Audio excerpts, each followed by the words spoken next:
The bright morning sun reflected off the sleek private jets at JFK Airport as Sarah Mills walked confidently toward the exclusive terminal. Her designer heels clicked against the polished floor, and her navy business suit was perfectly pressed. Just another day for the successful 35-year-old investment banker. Or so she thought. Sarah checked her phone one more time, confirming the flight details for her 9 a.m. departure. After closing a major deal worth billions for her company last week, her CEO had rewarded the entire team with private jet travel to an upcoming conference in London. She had earned this moment, having spent countless late nights and weekends working her way up the corporate ladder over the past decade. As she approached the security checkpoint, Sarah noticed other executives walking through with quick nods from the guard. Some barely slowed their pace as they showed their documents. A slight frown crossed her face when she saw the security guard's expression change as she got closer. ID and boarding confirmation, the guard, whose name tag read Frank Thompson, demanded gruffly. His tone was notably different from the casual greetings he'd given to previous passengers. Sarah maintained her professional smile and handed over her documents. "Good morning. Here you go. Everything should be in order." Frank studied her paperwork with exaggerated scrutiny, flipping through the pages multiple times.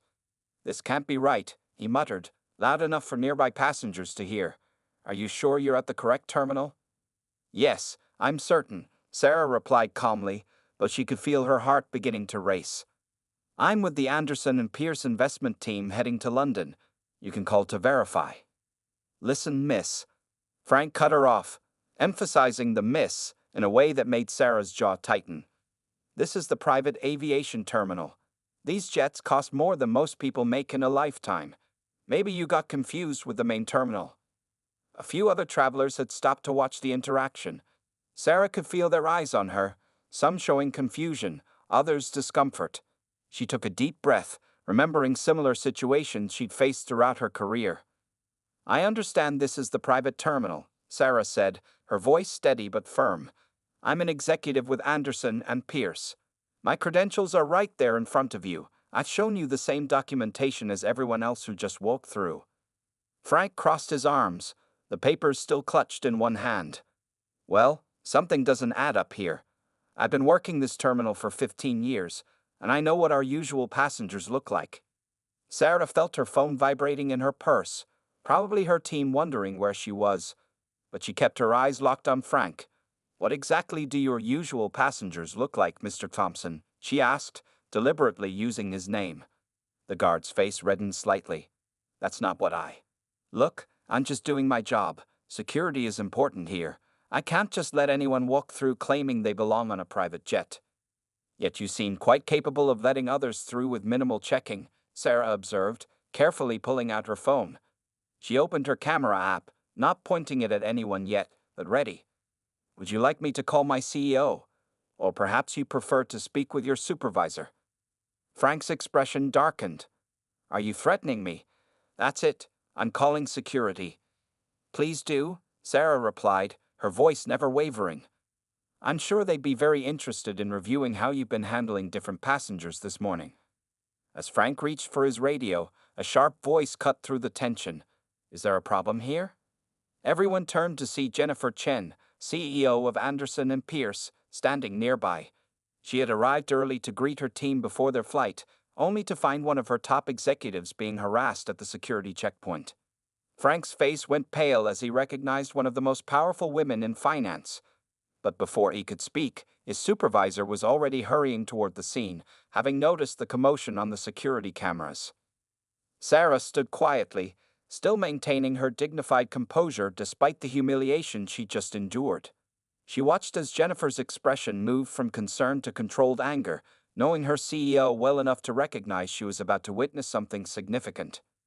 The morning sun continued to shine through the terminal's vast windows, illuminating the scene like a spotlight on a stage. What had started as a routine morning was about to become anything but routine, for everyone involved.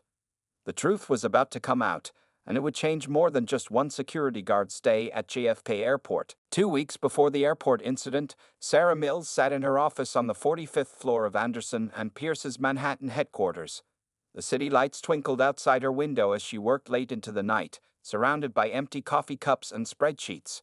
She was close to finishing the biggest deal of her career, a $3 billion merger between two international companies. Her computer screen glowed with countless emails and financial documents. Her eyes were tired, but her mind remained sharp. This wasn't unusual for Sarah. She had spent the last decade working harder than anyone else in the office. As one of the few black women in senior management, she knew that every success and failure would be watched closely. "Still here, Sarah?" Jennifer Chen's voice came from the doorway. The CEO often worked late herself, making random walks through the office to check on her team. Sarah looked up with a smile.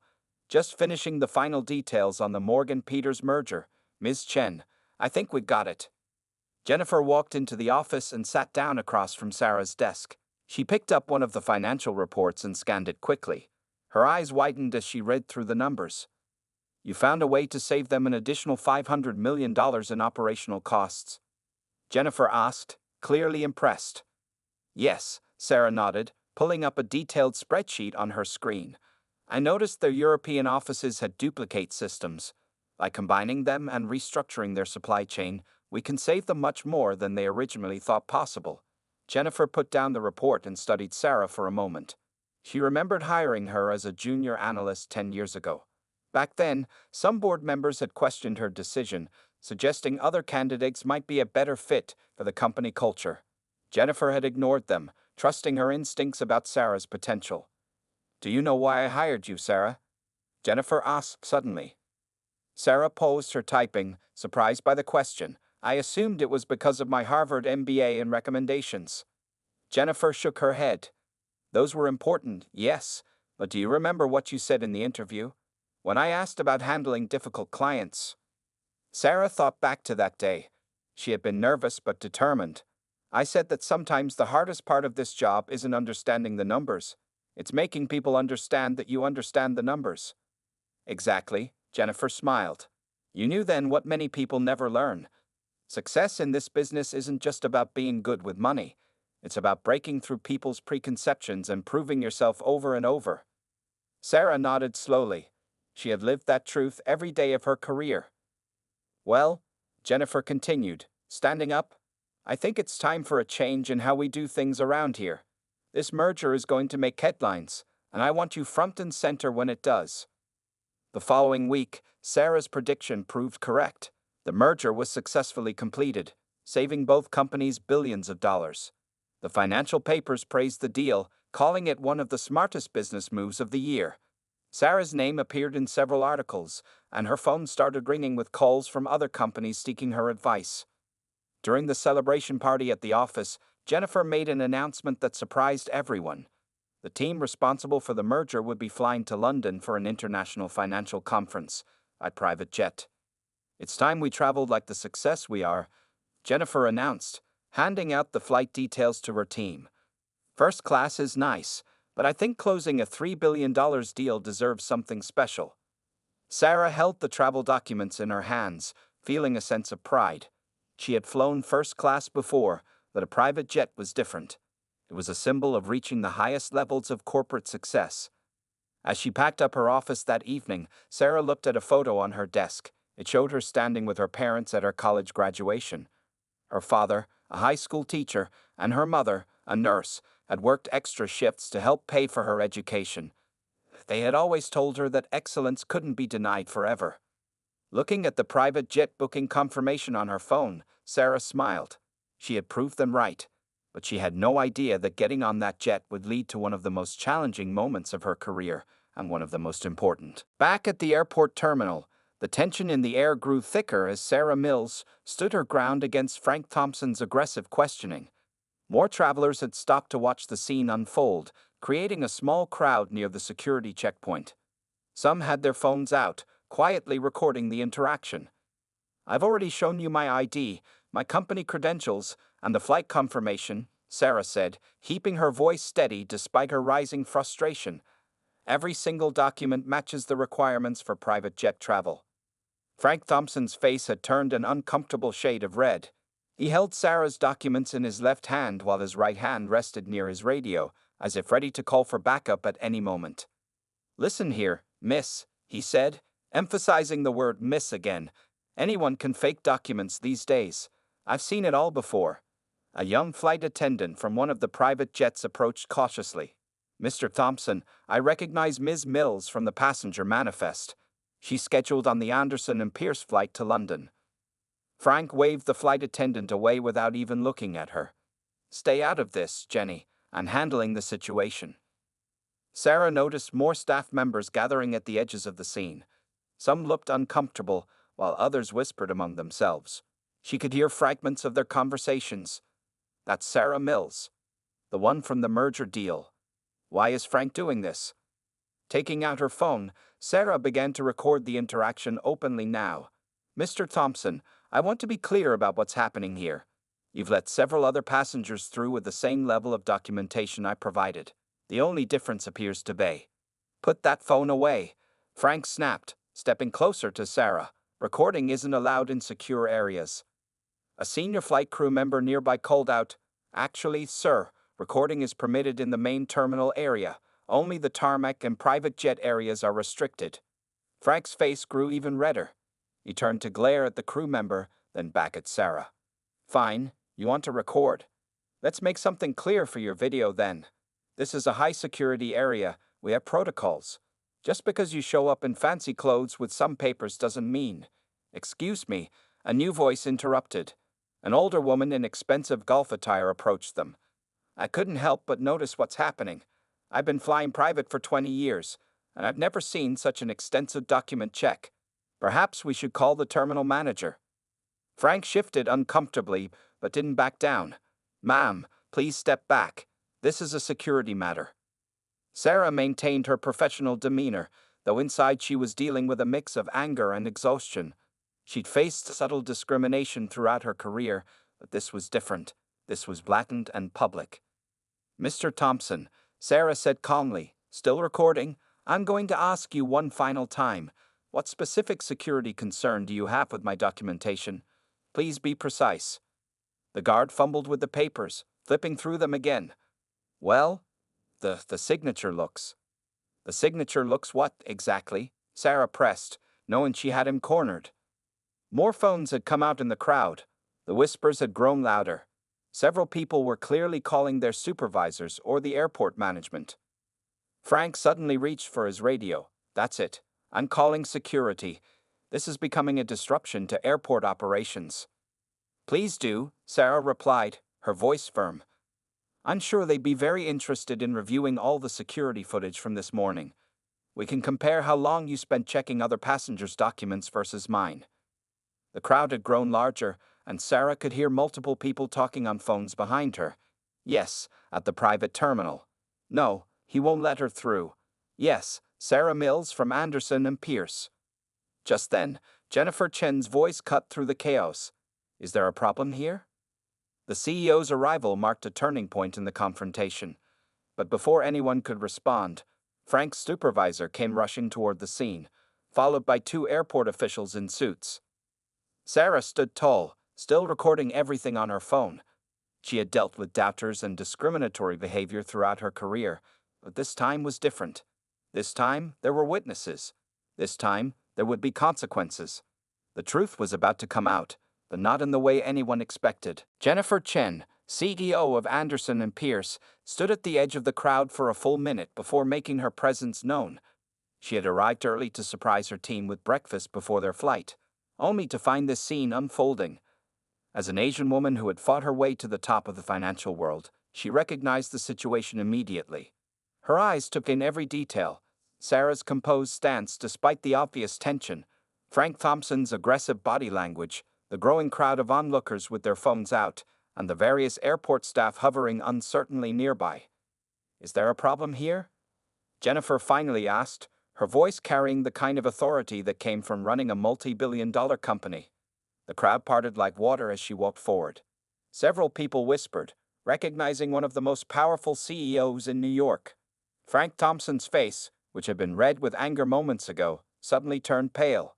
Ms. Chen, Sarah said, maintaining her professional tone. Mr. Thompson was just expressing some concerns about my documentation for the flight. Jennifer nodded slowly, her expression neutral. I see. Mr. Thompson, is it? She looked at his name tag.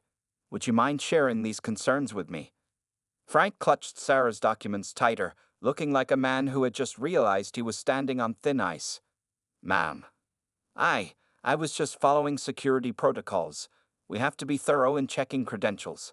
Interesting, Jennifer said, pulling out her own phone. She clicked through a few screens. Because I've been watching the security cameras for the past few minutes through our terminal's private app. Very thorough work you're doing. Tell me, did you spend 15 minutes checking the credentials of the gentleman in the golf shirt who went through 10 minutes ago? Frank's mouth opened and closed, but no words came out. Jennifer continued, her voice calm but sharp. Or perhaps the elderly couple who walked through with just a quick glance at their papers. Were their credentials more convincing somehow? The security supervisor had arrived now, slightly out of breath. Miss Chen, I apologize for this situation. We'll handle this immediately. Oh, I'm sure you will, Jennifer replied, not taking her eyes off Frank. But first, I'd like to understand something.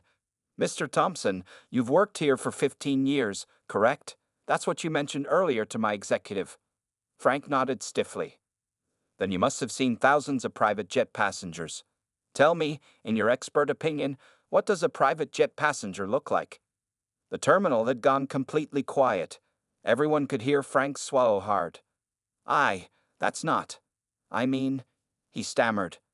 Because I'm curious, Jennifer continued, her voice taking on a teacher's tone. When I started in finance 30 years ago, people had very specific ideas about what a CEO should look like. Would you like to guess how many times I was mistaken for a secretary, an interpreter, the cleaning staff? Sarah watched her CEO with growing admiration. Jennifer wasn't just defending her.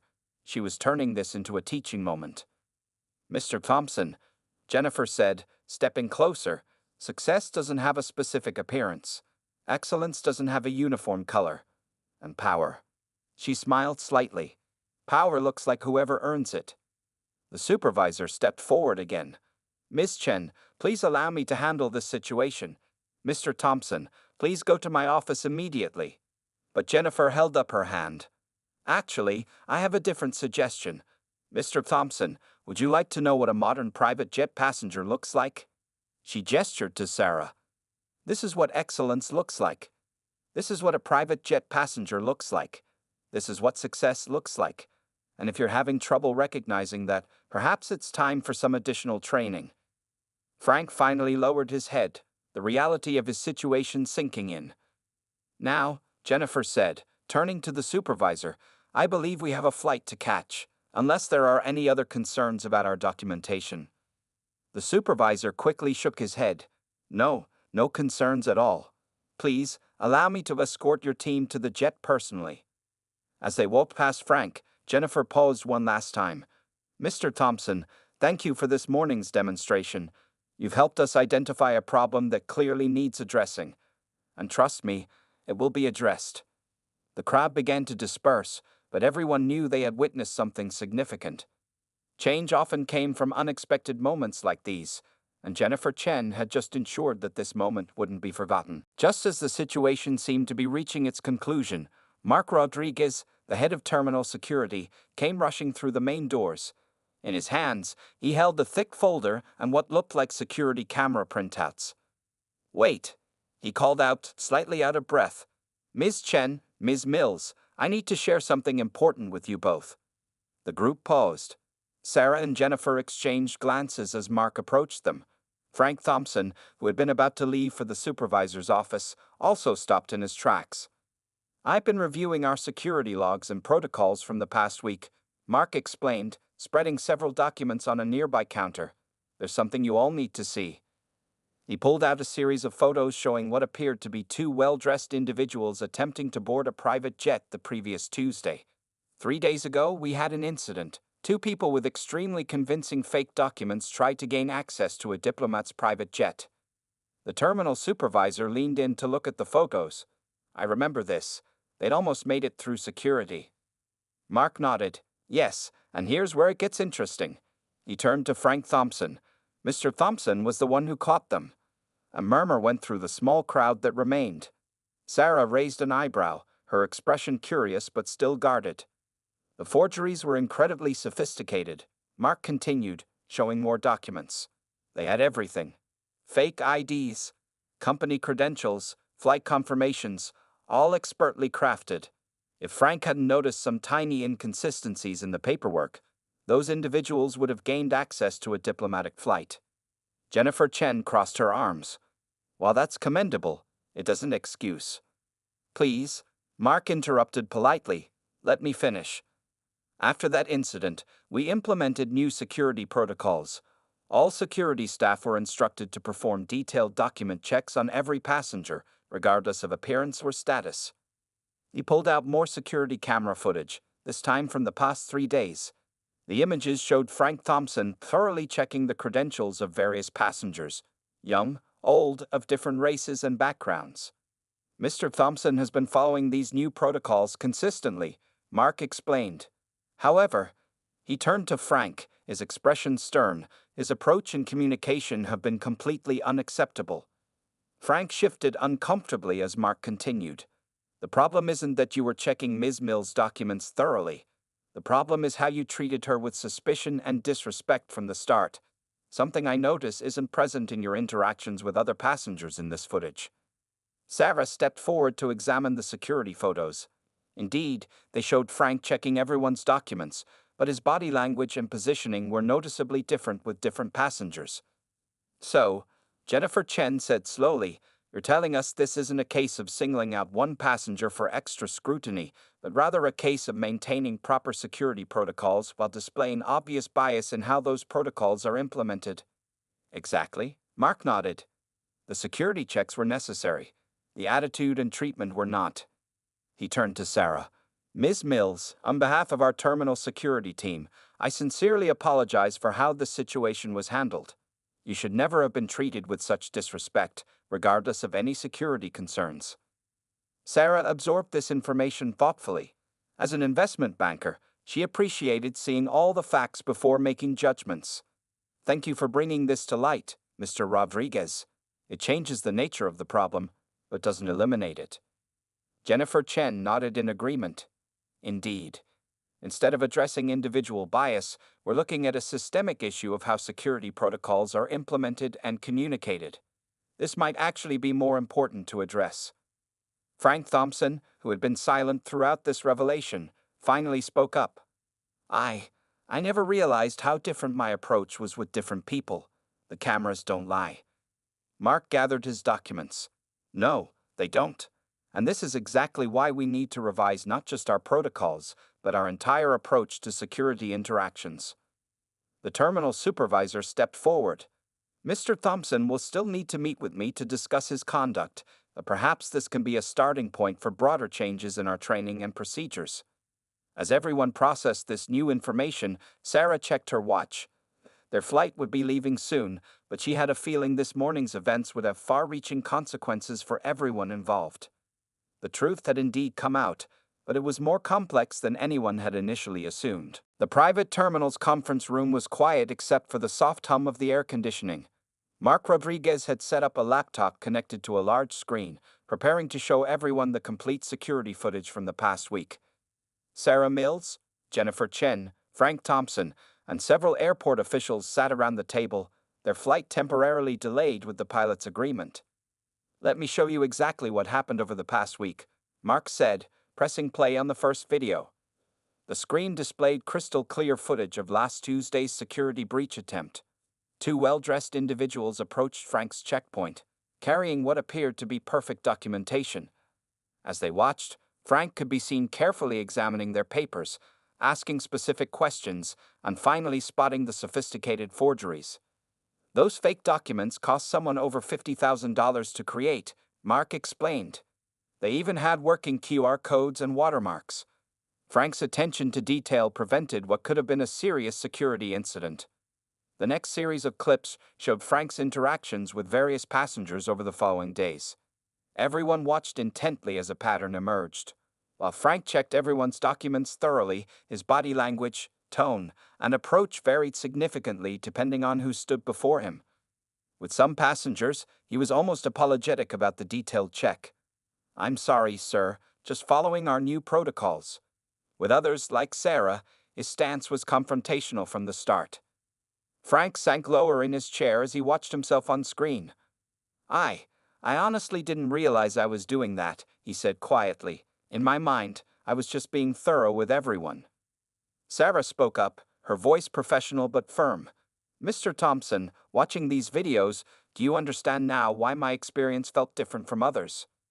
Frank nodded slowly. Yes, ma'am. I thought I was treating everyone the same because I was checking all documents carefully. But now I can see.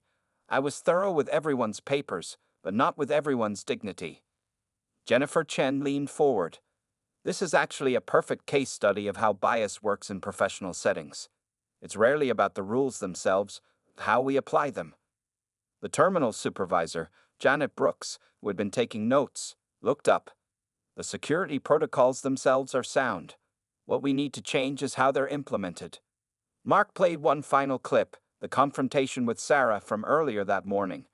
Seeing it from the security camera's perspective made the discrimination even more obvious. The footage clearly showed other passengers walking through with brief document checks while Sarah faced an aggressive interrogation.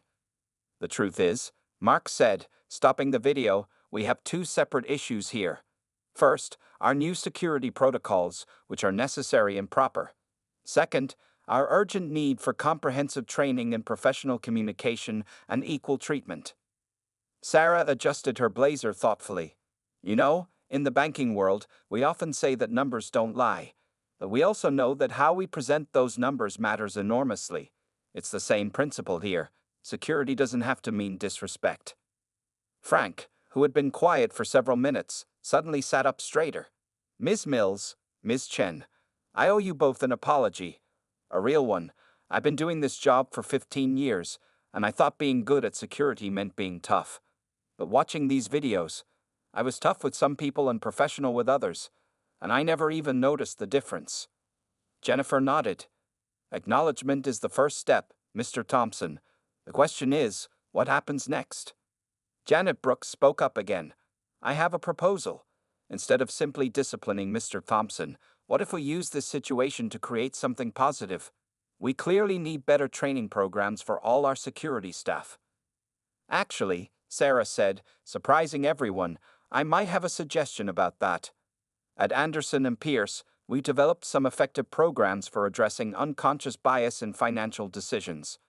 Perhaps we could adapt those principles for security protocols. The room fell silent as everyone considered this unexpected offer of help from someone who had every right to simply file a complaint and walk away. Mark Rodriguez smiled. Sometimes the truth coming out isn't just about exposing what's wrong. It's about finding a way to make things right. As they wrapped up the meeting, everyone realized that morning's confrontation had unknowingly opened the door for meaningful change. The truth had emerged, not just about one incident, but about an entire system that needed improvement. 1 week after the incident at JFK's private terminal, Sarah Mills sat in another conference room, but this time she wasn't alone. Around the large table sat Jennifer Chen, Frank Thompson, airport officials, and surprisingly, representatives from 3 other major airports who had flown in specifically for this meeting. Thank you all for coming today, Sarah began, standing at the front of the room with a presentation ready on the screen behind her. What happened last week could have ended very differently. Instead, we're turning it into an opportunity for change. The room was packed. News of the incident had spread through airport networks, and now everyone wanted to learn from it. Frank Thompson, who had spent the past week on administrative leave, sat near the front, looking both nervous and determined. First, Sarah continued, clicking to her first slide, I want to share something personal. Throughout my career, I've faced many moments where people questioned whether I belonged. But this experience taught me something new. Sometimes, what looks like discrimination might actually be good intentions carried out poorly. Jennifer Chen nodded from her seat. And sometimes, she added, it's both. The challenge is fixing the system while helping people understand their own behaviors. Sarah clicked to the next slide, showing a new security checkpoint layout. Working with Mr. Rodriguez and his team, we developed a new approach to private terminal security, one that maintains high security standards while ensuring respect for all passengers. The new system included several innovative changes. Security checks would now be conducted at clearly marked stations with cameras recording both security staff and passengers from multiple angles. A digital system would track how long each check took, flagging any significant discrepancies in treatment. But the most important change, Sarah explained, isn't in the technology, it's in the training. Frank Thompson stood up, surprising everyone. Ms. Mills asked me to help develop this part, he said, his voice steady despite his obvious nervousness. After watching those security videos, I realized I had two problems. First, I didn't know how to communicate professionally with all passengers. Second, I didn't even realize I was treating people differently. The airport representatives leaned forward, clearly interested. Many of them had faced similar issues at their own facilities. So, Frank continued, we created what we call the Mirror Protocol. Every security officer will regularly review their own interaction videos, just like I did. It's amazing what you notice when you watch yourself from the outside. Sarah took over again. Additionally, we're implementing a new training program that combines Anderson and Pierce's bias awareness techniques with practical security procedures. Every officer will learn how to maintain high security standards while treating everyone with equal respect. Jennifer Chen stood up to join them. Anderson and Pierce is funding this program not just for JFK, but for any airport willing to implement it. We believe that real change happens through action, not just apologies. The terminal supervisor shared the initial results from the past week's trial run. Passenger complaints had dropped significantly, while security effectiveness remained high. The average time for security checks had actually decreased because officers were more efficient when they followed the new standardized, respectful procedures. But perhaps the most powerful change, Sarah said, showing the final slide, is in the mindset. Security and respect aren't opposing forces, they're partners. Frank nodded. I've learned that being good at my job doesn't mean being tough or suspicious. It means being thorough and professional with everyone, regardless of who they are or what they look like. As the presentation concluded, representatives from other airports began asking questions about implementing the program at their facilities. What had started as a tense confrontation was transforming into a nationwide initiative for change. After the meeting, Sarah found Frank waiting near the door. Ms. Mills, he said quietly, I know I've apologized before, but I want you to know, you've taught me more in this past week than I learned in 15 years on the job. Sarah smiled. Mr. Thompson, sometimes the best lessons come from our biggest mistakes. What matters is what we do after we learn them. As they walked out of the conference room, Sarah checked her phone. She had another flight to catch next week, and this time, she knew things would be different, not just for her, but for everyone who would pass through those security checkpoints in the future. The truth hadn't just come out. It had transformed into action, creating ripples of change that would extend far beyond one morning at JFK Airport. 6 months after the incident at JFK's private terminal, Sarah Mills found herself approaching the same security checkpoint. The terminal looked different now. New signs clearly displayed security procedures, cameras were visible from multiple angles, and a professional atmosphere pervaded the space. As she walked toward the checkpoint, she recognized a familiar face, Frank Thompson. He stood at his post, but his posture and demeanor had completely changed from their first encounter. He was checking documents thoroughly but courteously, maintaining the same professional attitude with every passenger. Good morning, Ms. Mills, Frank said with a genuine smile. May I see your documentation, please? Sarah handed over her papers, noticing how Frank handled everyone's documents with the same careful attention. On the wall behind him hung a framed article from Aviation Weekly. JFK's revolutionary security program goes national. Everything looks in order, Frank said after completing his check. Your flight is scheduled for 9:30 a.m. The new system shows your colleagues have already cleared security and are in the lounge area. As Sarah collected her documents, Jennifer Chen appeared, having just arrived for the same flight. Quite a difference from 6 months ago, isn't it? She remarked, observing the smooth operation of the security checkpoint. The terminal supervisor, Janet Brooks, approached them with a tablet in hand. Ms. Mills, Ms. Chen, I thought you'd like to see our latest statistics. She showed them a graph displaying security metrics from the past 6 months. Impressive, Sarah noted, studying the numbers. Security breach attempts down by 40%, passenger complaints reduced by 85%, and average check time decreased by 2 minutes. Janet nodded proudly. and the program has now been implemented at 12 major airports across the country. 3 international airports have also adopted it. Frank joined the conversation during his scheduled break, something that would have seemed impossible 6 months ago. The Mirror Protocol has become mandatory training for all security staff nationwide, he explained. Every month, we review our interaction videos with supervisors. It's amazing how much you can improve when you actually see yourself in action. A young security officer in training stood nearby, observing the checkpoint operations. She was part of the new wave of security personnel being trained under the reformed system. You know, Jennifer said, watching the trainee, sometimes the biggest changes come from the most unexpected moments. What could have been just another discrimination complaint became a catalyst for nationwide improvement. Sarah checked her watch and smiled. And the best part?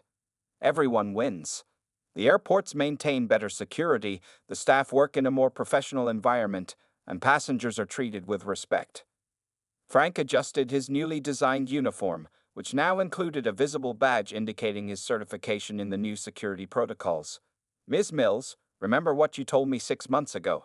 About lessons coming from mistakes? Of course, Sarah replied. Well, I'm now teaching that to every new trainee, Frank said.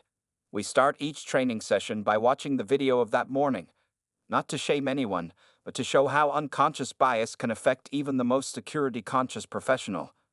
Just then, a group of passengers approached the checkpoint. Frank excused himself and returned to his post, demonstrating the new procedures perfectly, professional, thorough, and consistently respectful to each person. As Sarah and Jennifer headed toward their gate, they passed a wall that had been transformed into a mission statement display. It read, "Security with respect, protecting all, serving all." You know what the real success story is? Jennifer asked as they walked. It's not just the numbers or the awards. It's the fact that this has become the new normal. No one here sees respectful security as special anymore. It's just how things are done. Sarah nodded, remembering the tension of that morning 6 months ago. Sometimes the truth coming out isn't the end of the story. It's just the beginning. As they boarded their private jet, Sarah glanced back at the terminal. Through the window, she could see Frank training the new officer, demonstrating the proper way to check documents while maintaining professional courtesy. The incident that could have ended with anger and accusations had instead sparked a revolution in airport security culture. The truth hadn't just come out, it had transformed an entire system, one security check at a time. And as their plane took off into the morning sky, Sarah knew that this was more than just a happy ending. It was a new beginning for countless travelers who would never know the story behind the changes that made their journeys a little more dignified, a little more respectful, and a lot more fair.